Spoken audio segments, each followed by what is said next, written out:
death mask, so people look for, and so he made the first mold for me, and then we had to make a wax version of the bird and like put a ceramic shell around it. So the bird was inside the ceramic shell and I had to like chisel it out, which was kind of like, it was like my dream of being an archaeologist or something. Yeah.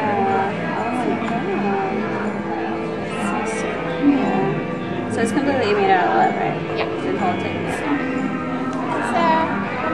So it's completely made out of So lead. like, let it dry.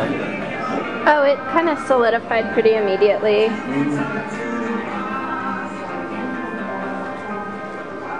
It didn't take that long to cool, actually. Like, I think I let it cool overnight and started redoing it the next morning, or, you know, chiseling it out.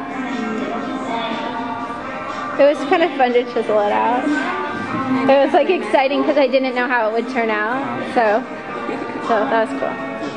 Sure. Does it matter how? Make it face out here, yeah.